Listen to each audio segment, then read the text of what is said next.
This video is brought to you by the range of NVIDIA Gigabyte Aorus 50 series GPUs, delivering cutting-edge performance in games like Doom: The Dark Ages, which just got an upgrade enabling NVIDIA path tracing and support for DLSS 4. Click below to check them out right now, or stick around to the end of the video to learn more, and maybe even win yourself a 5070 Ti if you're lucky.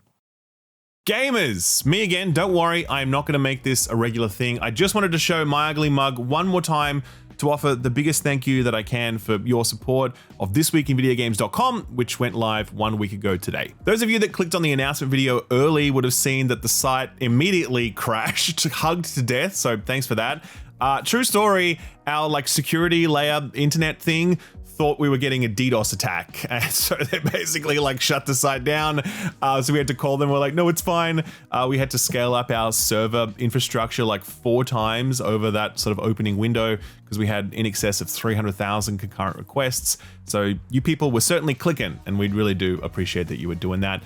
Eventually, though, we did manage to get the site up and running, which felt great. And when that happened, you guys started signing up in droves, actually. We've been really overwhelmed by the response we've been getting, and I can tell you right now that we are definitely on the path to being a sustainable, reader-funded outlet. The support you have already provided has given us the confidence to make some big decisions about the future of the site, and I'm really looking forward to sharing more info about that stuff in the future. If you haven't yet checked out the site, now's as good a time as any. I mean, just this week we had a write-up on what it was like to attend an intimate group interview with Hideo Kojima, where we were only allowed to ask pre-screened questions and where we weren't allowed to ask any follow-ups. That was weird. We interviewed CD Projekt Red's head of technology, and he walked us through what it was like to port Cyberpunk to the Switch 2, including a funny story about how his experience with Google Stadia helped the porting process.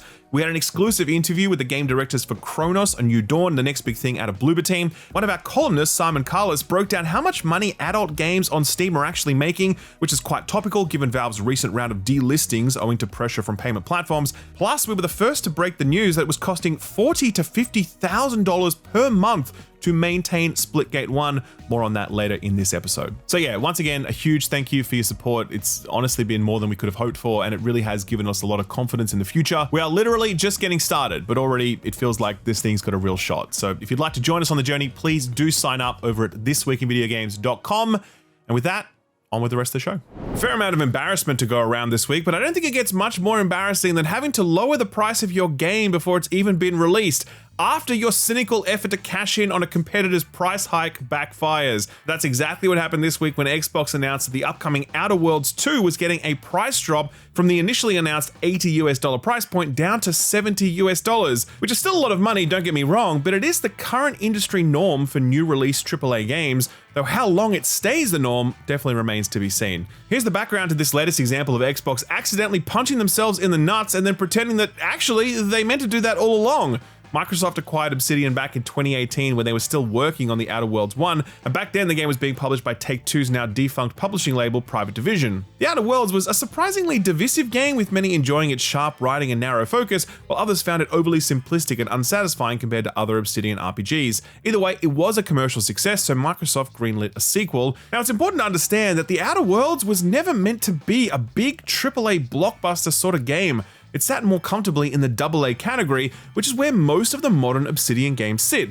Pentiment, Grounded, even Avowed is a good example of a game that is not trying to offer hundreds of hours of gameplay or an absurd level of presentation or whatever. This is the space that Obsidian occupies, and most people are pretty happy to see them sit there. So it was a bit of a surprise when Microsoft busted out an announcement just prior to Summer Games Fest in June that the Outer Worlds 2 would cost $80.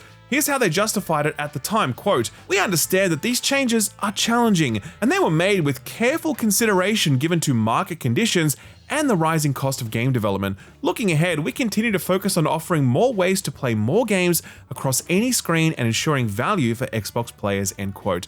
It's so weird how that second sentence has absolutely nothing to do with the first one, by the way, but let's not get sidetracked. Obviously, the market conditions they were referring to was the fact that a few weeks earlier, Nintendo had announced that Mario Kart World was going to be priced at $80, a move that was no doubt viewed as a green light to other publishers to try to pull the same move themselves. And that's exactly what Microsoft did, only it seems like they really just picked the wrong game entirely. I mean, I'll put it this way. I was at Summer Games earlier this year. I played Grounded 2, which is another game from Obsidian, and it's about to enter early access, and that is a game that is intended to serve up at least 50 or 60 or 70 hours worth of content depending on how you play it, including co-op multiplayer and plenty of post-launch support. That game is selling for $30 US. I then went across the hall for my Outer Worlds 2 hands-on demo, and if that sequel is anything like the first game, it'll be, 15 to 30 hours long, have no multiplayer, have paid DLC expansions, and it's gonna sell for $80 US? I asked the game director why they were raising the price, and the Microsoft PR person promptly intervened to say that Obsidian can't answer questions about game pricing and that those questions should be directed to Microsoft. I'm sure the game director was both relieved that he didn't have to answer for Microsoft's bullshit, but also annoyed that that bullshit was happening in the first place. Anyway, this week Microsoft announced that actually they've thought about it some more, and now Outer Worlds 2 is going to be $70 after all. In a statement to VGC, they said, quote, "We're focused on bringing players incredible worlds to explore, and we'll keep our full-priced holiday releases, including the Outer Worlds 2, at $69.99, in line with current market conditions," end quote. So they literally said that market conditions were the reason for the price hike, and not 2 months later, they dropped the price, attributing it to, you guessed it, market conditions. They even put out a fucking Twitter gif of them smashing the old price point in the face, seemingly forgetting that they were the ones that set the price point in the first place. You are literally smacking yourself in the face in this gif. I think this about face is deeply embarrassing for two reasons. Firstly, I think it exposes the naked opportunism that clearly underpinned this price hike in the first place. Obviously, the executives thought to themselves, hey, Nintendo tried it, we should try it too, without even bothering to think about whether or not this would be the right game to test that price point on. Obviously it wasn't, and so now they're forced to walk it back. But it's also embarrassing because it's the perfect example of Xbox's flip-flopping, their rudderless meandering across the plane, their inconsistency in communication. Now, the next time Xbox announces an $80 game, can we expect they're just gonna change their minds 2 months later and drop the price? Is the price of a new Xbox game $70 or $80 now? On what basis do they make those decisions? And on what basis do they change their mind? It is so utterly ridiculous, and I do wonder if it's in response to a lack of pre-orders for the Outer Worlds 2. I played a very small slice of it at Summer Games and enjoyed it because I like the series, particularly its writing and its tone, but I'd be lying if I said there was a lot of buzz behind this one. You really struggle to find much positive chatter about it, and I really hope that Xbox are planning to do some more hands-on previews of this game to drum up some excitement, since the demo they showed off at Summer Games was so small that we really couldn't come to many conclusions one way or another. Anyway, moving on to some other Xbox news now, and it looks as though Moon Studios' upcoming No Rest for the Wicked will be taking a scenic route on their way to an Xbox release, by which I mean they're going to prioritize PC, PlayStation, and Switch first, and then get around to Xbox after that. The story was first reported by VGC, who got wind of something the studio boss Thomas Mailer said on a community Discord, quote, "By the way, given current market conditions, we might only release on PS5 and potentially Switch 2 for the time being. We might have to discuss things with Microsoft to see what makes sense for Xbox," end quote. Many people took this to mean he was saying the game was not planned for Xbox at all, but that's not what he was saying, something he clarified later in a NeoGAF post saying, quote, "We'll first support the platform that has the most users purely out of resource reasons. We're a comparatively small indie studio, so doing a console port at the quality level we want to is not a small task. Porting to Xbox means porting to Xbox Series X and S, and that'll take more time to optimize compared to porting to PS5 and PS5 Pro, so we're most likely going to do PS5, PS5 Pro first, and launch there in order to make fans happy and supply other ports later," end quote. It's yet another example of developers citing the Series S as a bit of a bottleneck in their porting plans, the most famous example being Baldur's Gate 3, where Larian publicly spoke about their challenges in bringing couch co-op to the Series S. Still, the concept of a low-spec SKU obviously still appeals to Xbox, because their upcoming ROG Xbox Ally will have a less powerful model on offer at a more competitive price point, though some of the leaked prices going around suggest that even that price point is going to be far from competitive. Either way, the bottom line is that No Rest for the Wicked probably will arrive on Xbox at some point, since clearly Moon Studio want to do it, they just need to prioritize other platforms first, and honestly, you can't really blame them. You know who you can blame for things? The people running Splitgate developer 1047 Games, because they really shat the bed when they launched Splitgate 2, to the point where they're now officially unreleasing the game. We covered the background to this one a little while ago now, but long story short, Splitgate was basically Halo multiplayer crossed with Portals, a great game made on a shoestring budget that blew up due to streamers enjoying it, and a COVID bump, and the fact that it was genuinely really fun. The dev team then raised $100 million in investment so they could make a sequel, and that sequel was put into 1.0 around the same time that the studio's co-founder, Ian Prolix, went up on stage with his Make FPS Games Great Again hat before revealing a Battle Royale mode to the tune of an Imagine Dragons song in the year of our Lord 2025. Truly one of the reveals of all time.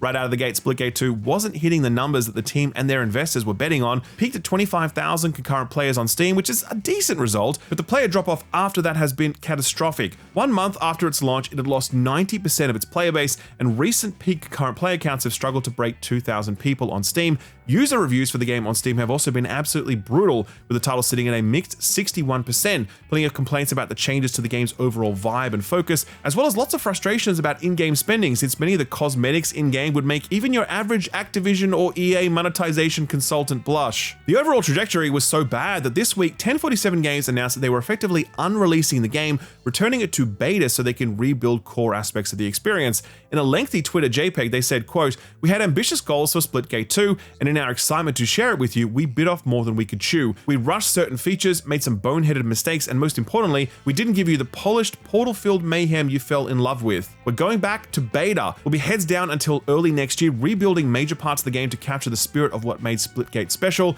That means reworking progression from the ground up, adding more portals to our maps, simplifying monetization, refocusing on classic game modes you've been asking for, and more, which we'll share soon," end quote. So, okay, fair enough, but unfortunately, there's more. Along with this announcement came the news that more staff would be laid off from the studio. 1047 didn't specify how many roles were affected, but it is the second round of layoffs they've initiated since they launched into 1.0 less than 2 months ago. The other news they announced was that Splitgate 1 will no longer exist. They are taking down the servers, rendering the game unplayable since it's a server-dependent game. And that's the end of Splitgate 1. On the decision, 1047 said, quote, "In an effort to retain as many team members as possible, we're going to be shutting down OG Splitgate servers in a month. While we'd love to keep servers on indefinitely, it cost us hundreds of thousands of dollars over the past couple of years, and we have to prioritize our team. Like us, we know this game means a lot to many of you, so we are exploring the possibility of supporting offline or peer-to-peer matches, and when we return, we plan to have a dedicated experience in Splitgate 2 that delivers on the promise of the original," end quote. That figure of hundreds of thousands of dollars sounded a little crazy to us, since the game's concurrent player count was barely above around 200 people for the last few years.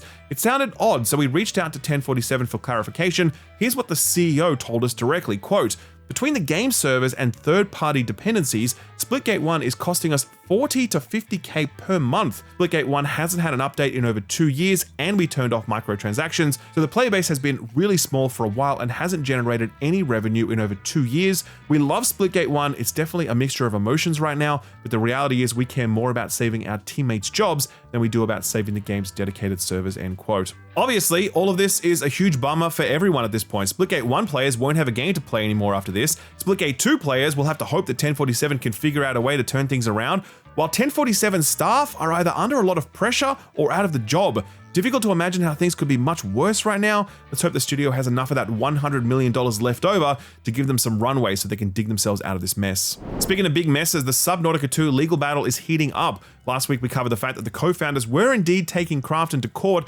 alleging that Krafton were trying to avoid paying them a $250 million bonus if the studio hit certain revenue targets. They allege that Krafton is pushing the release of Subnautica 2 into 2026 to ensure that the founders won't be eligible for this earnout, while Krafton alleges that the game simply wasn't ready and that they delayed it to protect the reputation of the franchise and the studio. In a statement issued to VGC, a Krafton representative said, quote, "Krafton's decisions were made to ensure Subnautica 2 is the best possible game and lives up to fan expectations. Releasing the game prematurely with insufficient content, falling short of what fans expect in a sequel, would have both disappointed the players who are at the heart of everything Krafton does and damaged the reputation of both the Subnautica and Unknown Worlds brands." While we are disappointed that Charlie, Max, and Ted have filed lawsuits seeking a huge payout, we look forward to defending ourselves in court. In the meantime, Krafton remains focused on what matters, delivering the best possible gameplay as quickly as possible to Subnautica's fans, end quote. For what it's worth, Krafton are really doubling down on their claims that the studio's co-founders weren't really pulling their weight on Subnautica 2. In a statement to Games Radar, Krafton said, quote, "Charlie and Max have had minimal to no involvement in the development of Subnautica 2. The Subnautica 2 development team remains intact and is actively continuing its work," end quote. So yeah, it looks like this thing's definitely going to court. Stay tuned because this one's just getting warmed up. A quick lightning round to finish off. The Battlefield 6 reveal has happened and it's looking pretty cool. I mean, look, we can't get too carried away since this is just a cinematic reveal trailer, but the overall tone looks on point. Lots of fighting in American cities, a chopper flying low through Brooklyn. The recent Ars Technica report definitely gave us more than a few reasons to be a little worried about this one, but I genuinely think that most people are pulling for EA to succeed with this one. Battlefield reveal is cool in a way that COD just isn't, and I don't care who that triggers. Anyway, there's a full multiplayer reveal schedule for later this month, so we'll be sure to cover that when it drops. Itch.io has de-indexed any and all not safe for work or adult games on their platform after receiving pressure from payment providers. It follows a move from Valve that did something very similar last week after an Australian-based activist group, Critical Shout, mounted a pressure campaign to get some 500 games removed from Steam, some of which depicted sexual violence or worse. It's a complex topic since it does open that debate about what should or should not be censored, and while everyone's going to have their own different view on that, I think one thing we can all agree on is that payment platforms like Visa, MasterCard, and PayPal should not be the ones deciding what is and what is not censored. Today, it's video games depicting sexual violence, but tomorrow it could be literally anything else. What if some pressure group decides that Mortal Kombat's X-ray fatalities are too gruesome, or that GTA is too immersive a crime sim? That Schedule 1 game is one of the biggest games of the year, and it's entirely about dealing drugs. You're gonna tell me that that isn't right for some pressure group to target and that Visa would resist that pressure? It's serious business, and the only way it gets better is through legislation that prohibits these payment platforms from doing this sort of stuff. But that is a minefield in and of itself, so there really are no easy solutions to this problem. Speaking of Steam, it turns out that 7% of games on Steam are disclosing the use of generative AI. That figure comes from Totally Human Media, who said that that figure has octupled since last year, and in fact, 20% of all games released in 2025 have disclosed the use of generative AI. The trend is only accelerating, and it's unlikely to slow down anytime soon. Microsoft is ending the sale of film and TV shows on their platform a decade after Microsoft's disastrous reveal of the Xbox One put film and TV at the center of their offering, a pitch that forever changed the course of Xbox and not in a good way. Those of you who, for some reason or another, did buy films or TV shows on the Microsoft Store will still be able to watch them, but no new sales will be possible. Don Matrick, your legacy will live on. The Nintendo Switch 2 is selling at least 3 times faster than the Switch 1 did in Japan, selling through at least 1.5 million units in its first month, plus whatever Nintendo sold directly to consumers, since that 1.5 million figure is only for traditional retail. A big result for the big end, but not altogether unsurprising, since Nintendo still reigns supreme over in Japan, a topic covered by Dan Robson in his monthly column over on thisweekinvideogames.com, link to that one below the like button. Speaking of Nintendo, they just cast the 2 lead roles in their upcoming live-action Zelda adaptation, and they've actually cast 2 relative unknowns. Playing Zelda is Bo Bragason, who is a British actress who's previously done some mocap for Final Fantasy XV Kingsglaive, as well as starring in horror films like Renegade Nell and Censor. Meanwhile, Link will be played by Orlando Bloom. No, that might have worked like 25 years ago, but today the role will be filled by Benjamin Evan Ainsworth, who was starred in The Haunting of Bly Manor and was also the voice of Pinocchio in the live-action Pinocchio remake. So I guess there was a live-action Pinocchio remake at some point. That's news to me. The movie is scheduled to release sometime in 2027. I really hope they cast Danny DeVito as one of the Gorgons. I just think that works. Some more adaptation news now, and the Assassin's Creed live-action series has been officially greenlit over at Netflix. The showrunners are Robert Patino, who is the EP for Westworld and the writer for Sons of Anarchy, okay, as well as David Weiner, who was the EP for the Halo TV show. Oh no! The series was first announced back in 2020, so it's kind of fitting that a TV show based on a big AAA Ubisoft game suffers lots of reboots and delays. Some quick sales data to top you off. Rematch has achieved an astonishing 5 million players in a single month, making it one of the biggest debuts in the last few years and a well-deserved W for a great studio. Hopefully they can put some of that money towards making Sifu 2. That'd be great. Ready or Not has already sold through 1 million units on console in less than 4 days. The studio said, quote, "When we launched Ready or Not on PC, it took about 36 days to reach 1 million units sold. On console, it took about 3.6 days, end quote. The game is still sitting at mostly negative on Steam owing to frustrations about changes made to the game's more gritty and adult themes, but obviously those frustrations have not translated to a lack of demand on the console side. And finally, Magic the Gathering's recent Final Fantasy themed crossover set was kind of a big deal. Wizards of the Coast revealed that the set generated $200 million in revenue in one day. That's taking pre-orders into account, of course. By way of comparison, their most popular crossover set before this was Lord of the Rings, and it took that set 6 months to generate that kind of revenue. Absolutely insane. I'm not surprised though, I actually played quite a bit of this set and I really loved it. I think it's a great set underpinned by great mechanics with fantastic art. Everyone involved really nailed it, I think. Next up is their Edge of Eternity set, which launches next week, though pre-release events are happening at local game stores this week. If you haven't checked out Magic and you're looking to dip your toe in, I recommend starting with Arena, which is the digital version. Learn the rules there and see if you can rope in a few friends to play the physical game. Just don't get too carried away with the collecting component of the game because, yeah, it can definitely get pretty pricey pretty fast. So what got announced or delayed last week? Well, this first one's for the members of the Commonwealth. They're making a Danger Mouse game, and it's coming to every platform sometime in 2026. Right about now, I'm sure every American is asking themselves, what the heck is a Danger Mouse? Well, this was a British 1980s after-school cartoon, which basically was like What if James Bond was a cool mouse? Got some airplay in Australia as well, and eventually got a revival on the BBC about 10 years ago. It's one of those things you just had to be there. Anyway, like the recently announced Samurai Pizza Cats video game, this is a co-op side-scrolling beat-em-up that plays hard into the retro TV aesthetic. Also, it can effectively bait the elder millennial audience it's aiming at. Weirdly, the BBC got a little Australian studio called Art of Play to take care of this one, and they've done a few stylish beat-em-ups in the past, including one for the Phantom. I'm gonna guess this is a make good for licensing that Bluey game to a Spanish developer, which the local scene here was understandably up in arms about, and they didn't even do a good job of it. As you can tell, we're still quite outraged. From one British pastime to another, football in it. That's right, you thought EA was going to get away with a year of not releasing EA Sports FC, please. FC 26 is heading to all platforms they can feasibly squeeze it onto, and it's already got a release date of September 26. What's new in this one, you ask? Well, according to the marketing copy, a lot. But in practice, we'll have to see.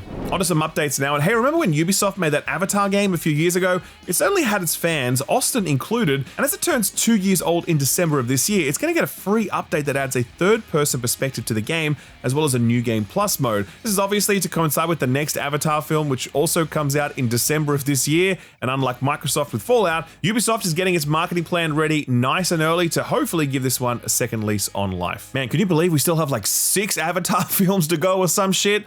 I don't understand what's going on there, man. Anyway, speaking of leases on life, there's probably no gaming brand that has had as many questionable revivals throughout history as Atari, but thankfully in recent years they've been getting a lot better once they dished all that NFT stuff. Atari 50 was a big turning point for the brand. This is the digital Eclipse collection that preserves a bunch of Atari games and curates them all into a kind of interactive museum exhibit that's honestly a joy to browse, with a bunch of interviews with developers and design materials that have all been preserved. This package came out in 2022, but it wasn't quite comprehensive since the IP rights have become so complex over the decades.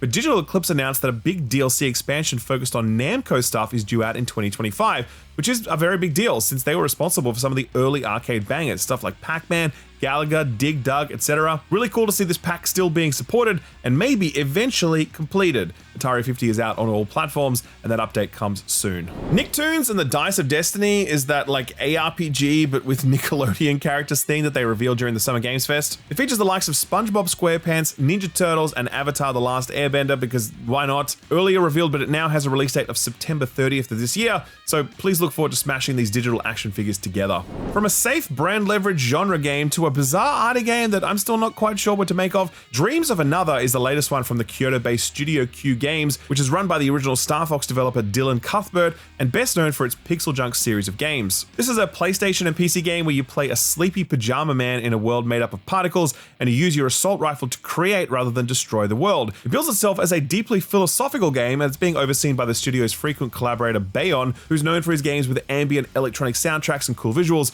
This one's slated for release on October 10th of this year. A couple of delay announcements this week. The first is the early access release of Endless Legend 2. This is the sequel to the 4X strategy game from Amplitude, the title that put them on the map, and led to them getting acquired by Sega, where things maybe could have gone a little better, I guess. After Sega pushed the eject button on a lot of its European investments, Amplitude fortunately managed to land on their feet once more, and going back to their roots is probably a good move here. The early access was slated for August 7th, but it's now been pushed back to September 22 to address player feedback. Still a demo coming around the original release date though. The second delay this week comes from Level 5, who apparently love a delay or 2, or 3, or 4, or 5, or 6. They just announced that their soccer RPG Inazuma 11 Victory Road has been delayed for the 6th time. Originally announced in 2016 and slated for 2018, it now has a release date of November 13th this year. And I'm going to say that maybe that could end up being tentative too. Now this is pretty amusing of course, but Level 5 have already had a big win this year with Fantasy Life I, The Girl Who Steals Time, which sold gangbusters and has been a huge hit for them. But that game was also delayed about 2 or 3 times before finally releasing. This is also the studio behind Professor Layton and Ni no Kuni, mind you, so they clearly know what a good video game looks like, and damn it seems like they are determined not to release a bad one. Stop the presses! Did you really think we were going to wrap up the announced and delayed block without discussing the next Guild Wars 2 expansion? Not on my watch. That's right, last week saw the announcement of the MMO's 6th expansion, Visions of Eternity. It takes place on a hidden island and appears to involve swashbuckling, strange magical creatures, and cyborg dinosaurs. Hell yes! The headline feature here is a new round of elite specializations for every class. These are basically subclasses that can radically change a class's fantasy and playstyle. A few of them have been revealed now, with more to be shown in the coming weeks. One appears to lean into the long-requested bard archetype, another conjuring these sick flaming weapons. I was pretty bummed out by the quality of the game's most recent patch, to be honest, but the return of Elite Specs has really helped lift my spirits. Very much looking forward to diving in when the expansion releases on October 28th. Alright, so what came out last week? Well, Donkey Kong Bonanza was certainly the big one, and after the weekend, I'm sure everyone with a Switch is being like, ooh, banana, because it's just so infectious to hear that. I love it. I do it myself. My review of that game is coming soon. True story. I spoke about it on the podcast last week when I was like, oh, I'm nearing the end and I love it. Turns out I was like halfway through the game and you have no idea how unbelievably backloaded this game is. It goes from being a solid 9 out of 10 in the first half to a solid 11 out of 10 at the back. Like, this shit is absolutely incredible. And yeah, I can't wait to talk about it some more. Unsurprisingly, it's getting plenty of praise from everybody else too, currently sitting at a mighty 91 on OpenCritic. GameSpot gave this one 9 out of 10 and said, quote, "The focus on destructibility captures what makes DK different from other platforming characters, his titanic strength, and giving him a cute sidekick grants the game unexpected emotional depth. As part of the launch lineup for the Switch 2, this nicely fills the gap for one of Nintendo's signature substantial single-player adventures, but more importantly, it's an excellent game in its own right and deserves to be mentioned alongside games like Mario Odyssey as among Nintendo's best recent work," end quote. Someone who also has titanic strength and a cool gun is my buddy and yours, Robocop, and he had a little standalone expansion adventure called Unfinished Business released last week, which most people are calling just okay. Probably shouldn't have expected this one to reach the same highs as Rogue City, but it has landed at a fair 71 on OpenCritic, and things sound positive enough if you're fixing for another 80s action fix. Here's IGN, who scored this one 6 out of 10, saying, quote, "Peter Weller's deadpan delivery is as endearing as ever, and the cryo gun is an icy blast, but the supporting cast of characters is seriously shoddy, and the raft of performance issues on PlayStation 5 make for a bumpier ride than accelerating up the exit ramp from the Metro West car park. If you thirst for some more Auto 9 burst flourish with TJ Laser-inspired twirls, then Robocop Rogue City Unfinished Business will certainly scratch the itch of your trigger finger, but it's far from the future of law enforcement," end quote. Taking a look at our radar pick from last week, Fretless was that music-themed RPG with a unique active turn-based combat system.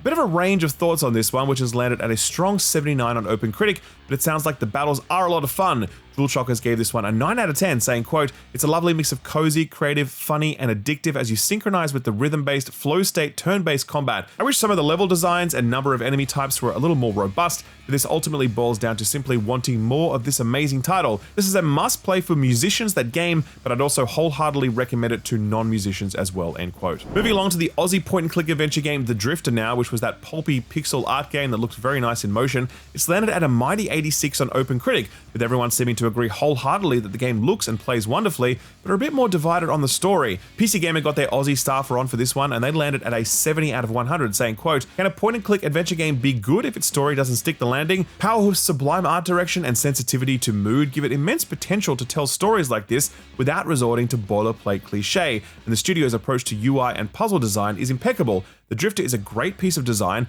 but it needed to avoid the easy shelter of pulp to be a fully captivating adventure," end quote. Alright, jumping over to the big wild card from last week, Shadow Labyrinth, aka what if Namco said, fuck it, Pac-Man is a Metroidvania now? This has also had quite a healthy mix of varying opinions on what was always going to be a bizarre concept. It's sitting at a fair 74 on OpenCritic at the moment, which isn't too bad. Shacknews quite liked how weird it was, but also thought it was doing some cool stuff too. Here's what they said when they landed on an 8 out of 10, quote, "It's weird, difficult, janky, ambitious, and did I say weird? Let's go with bizarre, absurd, deranged even, and I think the end product will be met with even more confusion than anticipated. But there's also some gas here, with an experience that almost never slows down, but is always wrenching your breath and making you think. This is an utterly fascinating experience and a wonderful exercise in a team taking something mundane and being relentlessly creative. Tons of people will probably hate it, but folks who gel with this particular brand of crazy have a potential new cult classic in their libraries," end quote. Alright, so what's coming out this week? We've got one new original game, 3 new sequels, and a couple of Switch re-releases, which I guess is kind of a good mix. Let's start with that sort of new Switch 2 game, since there aren't too many of those around at this moment, DK excluded of course. Super Mario Party Jamboree Nintendo Switch 2 Edition plus Jamboree TV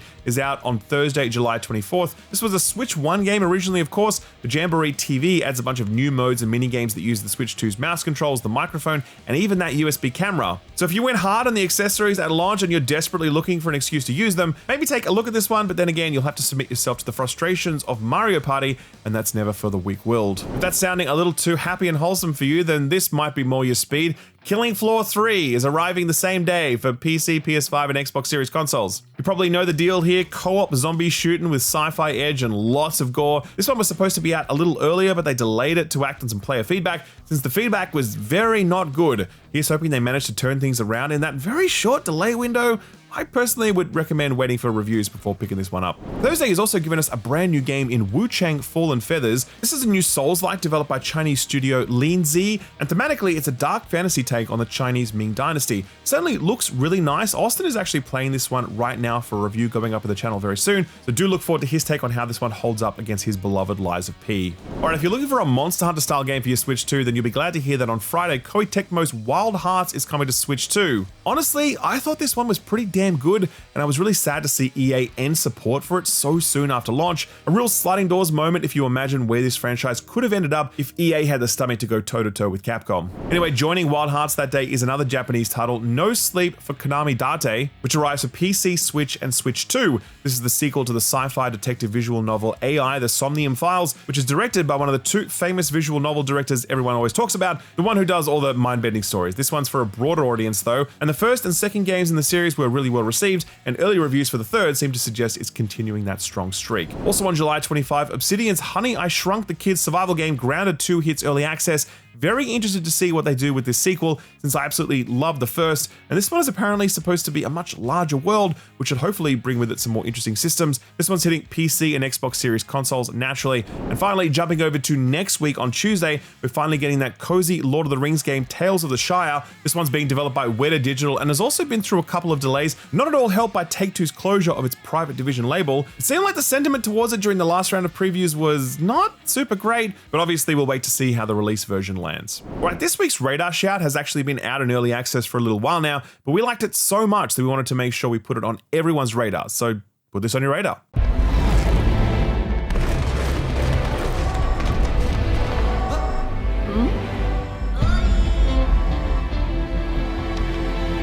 This is Nitro Gen Omega, a tactical turn-based mecha RPG where the battles actually look like how they'd be represented if you were watching an anime, so lots of close-ups, dramatic angles, and screaming children stuck inside of giant mechs. Combat system is really interesting actually. It uses a timeline where you have to suss out what the enemies might be doing over the next few seconds and try to plot the movements of your team accordingly, watching it all play out once you're done. Outside of that, the damage and deaths your crew suffer persist from battle to battle, so there's a bit of stressful XCOM style management involved as you explore the map and build up the relationships between teammates in goofy anime style. And what's more anime than exposing young protagonists to harrowing traumatic events, am I right? Austin actually brought this one to our attention a little while ago and it was released into early access about this time last month. So far the sentiment has been very positive, so it's well worth taking a look if it catches your eye. If you do want to do that, we've left a link to it over on our Steam curator page, which also has links to all of the other put this on your radar stuff we've recently covered. I'll leave a link to all of that below the like button. Sort of free stuff time now, and I hope you grabbed that Civ 6 freebie from the Epic Games Store because that was a good one. Replacing it this week though is Legion TD2,